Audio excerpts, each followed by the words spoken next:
All right, so our reading for the week, Book 9, arguably the most important, or certainly the most exciting part of, I don't know about that. I can't tell you. I kind of really, I have a love-hate relationship with Paradise Lost.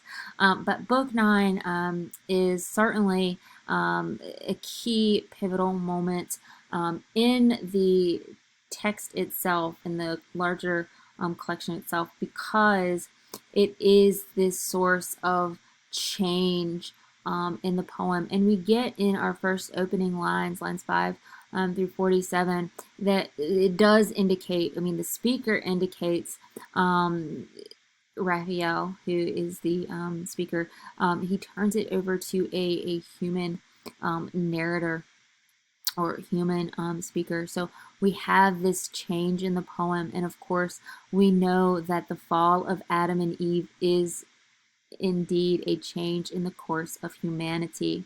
He says that this is now going to be a tale that is tragic in nature.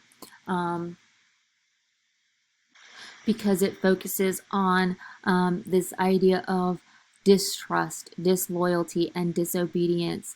And the same distrust, disloyalty, and disobedience found in Adam and Eve in their story can also be found in the classic tales of Troy, Odysseus, of Turnus, and Lavina. And these are not new kind of ideas. He compares his epic to the other classical ones, and the idea of epics is that they are typically concerned with this concept of truth, and like I said, Milton in this poem is really complicating those typical ideals, because the fall is traditionally seen as bad. So, anyways, we also have a change in focus in these lines where the previous hero of our poem of the other books prior to this, the hero has been Satan.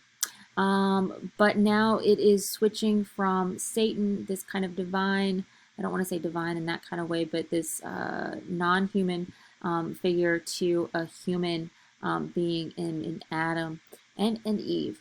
There's also a pivotal change in Satan where he ultimately becomes this evil entity because he is able to tempt Eve into sin. Um, there is a restatement of his argument in these lines where he wishes to justify the ways of God to man. So he has to explain why things happen the way they did, why man has to fall in order to be kind of restored. So in some ways, it's kind of akin to the Gawain story. I mean, Gawain has to fail because he has to succeed. So, anyways, so in our next couple of lines, we get that Satan returns to Eden, fearless, determined to destroy mankind, and he's been circling the earth for 7 days, and he decides to hide in the dark from the sharpest sight, for in the wily snake none would be suspicious of his mark. So we get the description of Satan. He is returned, and notice that he's described as having wit and native subtlety. This idea of subtlety, and it's constantly used in this book, in our part of the tale. Is a description word for Satan, and it is not positive because subtle means unnoticed or barely noticeable. So he returns to Earth as an animal because he wants to go unnoticed, and that will best be his disguise. So I'm not going to go through the entire poem, but I am going to pick up on some of the more important parts. And there's this big giant description of Satan and his long soliloquy about his passion and his desire to corrupt and all of that kind of thing. But we turn our sights in the first couple 200 lines, once we get to line 200, we turn our sights to our real focus of Adam and Eve. And the focus of Adam and Eve, it turns to this conversation about the division of labor, the idea, the concept of separating. Because they were joined, I mean, they were designed to be joined together, to work together as helpmates. And Eve makes the suggestion that they separate. She says, "Let us divide our labors. Thou where choice leads thee, for while so near each other thus all day, our task we choose. What wonder if so near looks so intervene and smiles. Casual discourse draws on, which interrupt our day's work, and brought to little they're begun early, and the hour of supper comes unearned." So in this passage, Eve makes the suggestion to separate. One, because it will make work more efficient. They will be able to do more work because in line 200, which I didn't get to, but in line 200, the speaker tells us that the work in the garden has become unmanageable. They can't do it on their own. And it says, it makes a suggestion that they will eventually have children, and once they have more hands to help, it will be more manageable. But right now, the work, I mean, it's kind of like a landowner's nightmare.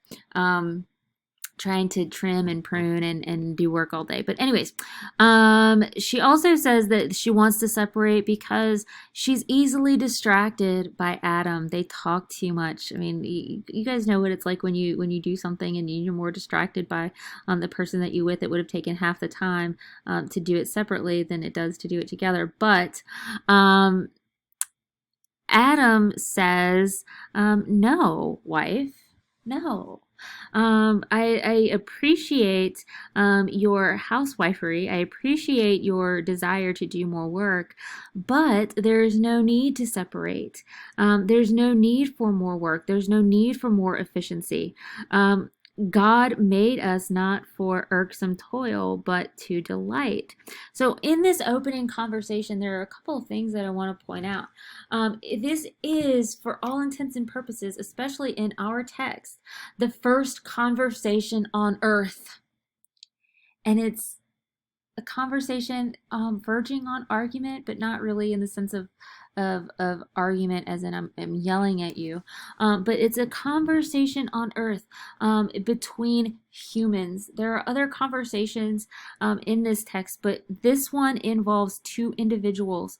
All language and conversation up until this point has been ceremonial and unnecessary because they have been between kind of divine figures where they have been grounded in foreknowledge of what the other person has to say. Like, I know what you're going to say before you say it, but I'm going to say it anyways, kind of conversations. And this conversation is different because it has these two people, these two individuals with two different alien, not like as in Little Green Men, but two different perspectives. We have the male perspective, the female perspective, and they don't always see eye to eye. They don't always understand each other. They have no idea what the other one is going to say, and their purposes and intentions are unfamiliar to the other. And we see this first in their different views of work and labor. This kind of value of human activity. We find out from the narrator that I said, like I said, that in line 201, that the garden has become unmanageable. And for Eve, work has value when it's been productive.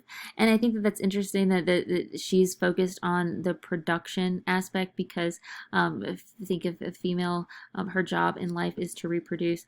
But for Adam, the value of work is to take pleasure in the service to God, the will to serve, not the amount of work that's accomplished. So enjoying your work is what's important, not, just working for, because in Eden, in paradise, there is no reason to work. Things are provided. It's just this kind of act of service to show God that you are tending after his creation. And that's what's important to Adam. So Eve's views are Milton's way of making it. I mean, because we come to this because we know the story of the fall. We come to this with this pre-existing knowledge that Eve is ultimately wrong.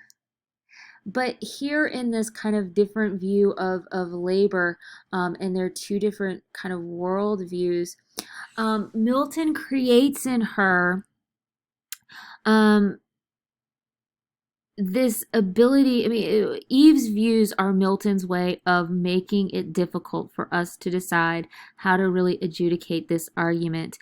Even though we know Eve will ultimately be wrong, she's not really wrong in wanting to get to produce. She's not wrong in that way.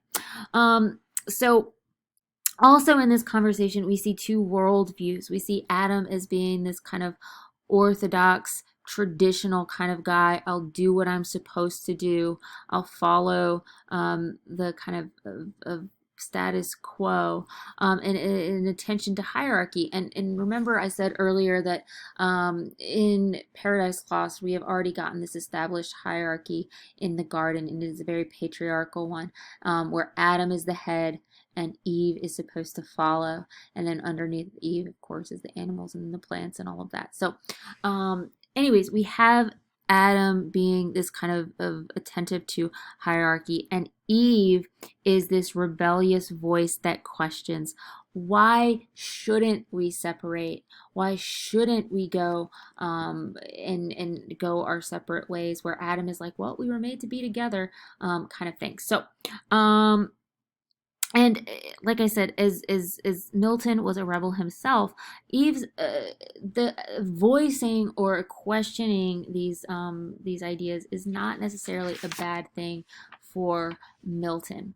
And with Eve's suggestion to separate, we get Adam's response, and the key to Adam's response is this element of fear. He says it's too risky to separate given the threat of Satan, lest harm befall thee, severed from me, for thou knowest what hath been warned, what malicious foe, envying our happiness, seeks to work his woe, to work us woe and shame by sly assault.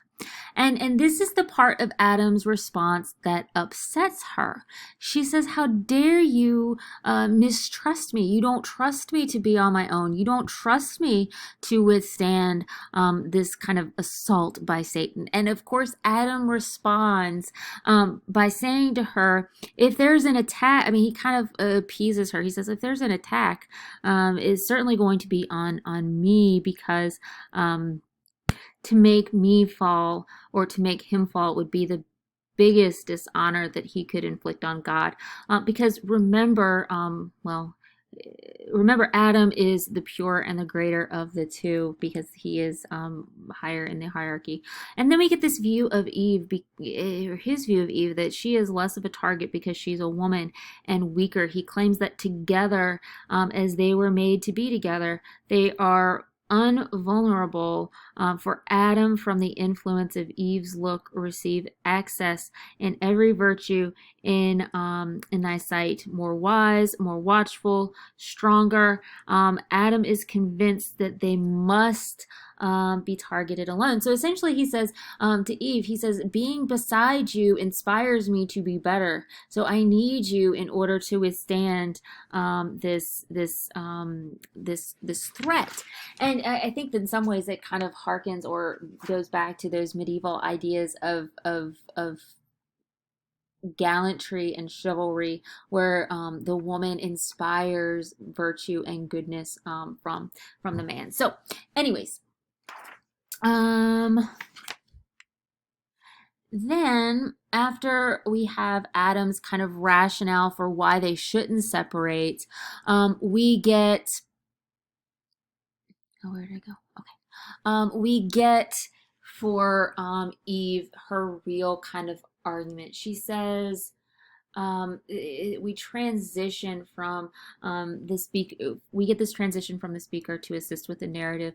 We go from Adam to Eve, where she really challenges his desire to stay together. And again, we have that dissenting voice.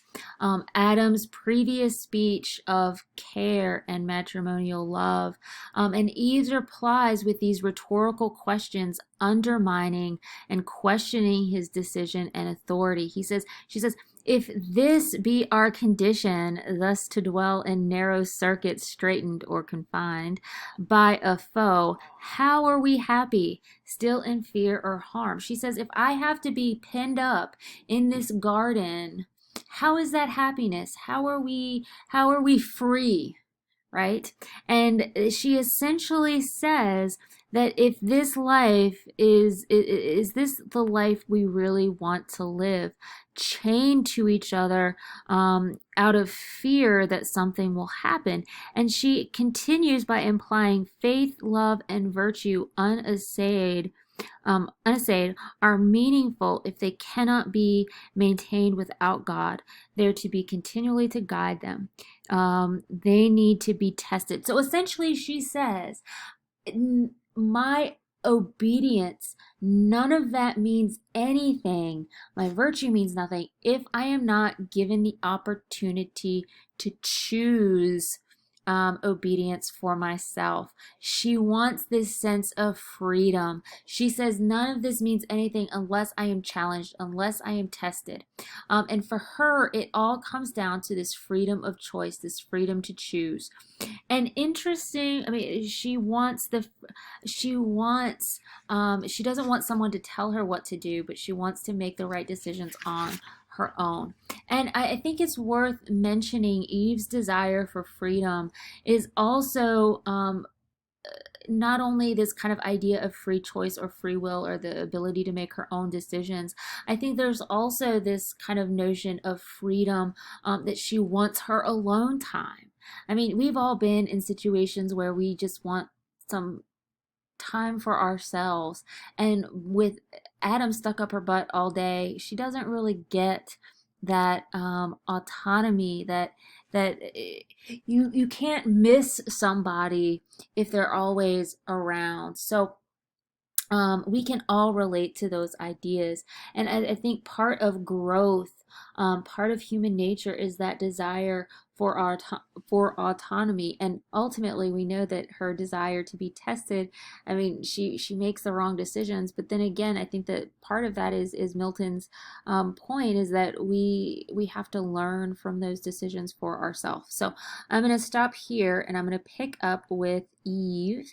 Now that they separate, they part hands, or they break hands, and then Eve is left in the garden alone. So I'm going to pick up here and finish up in my next video.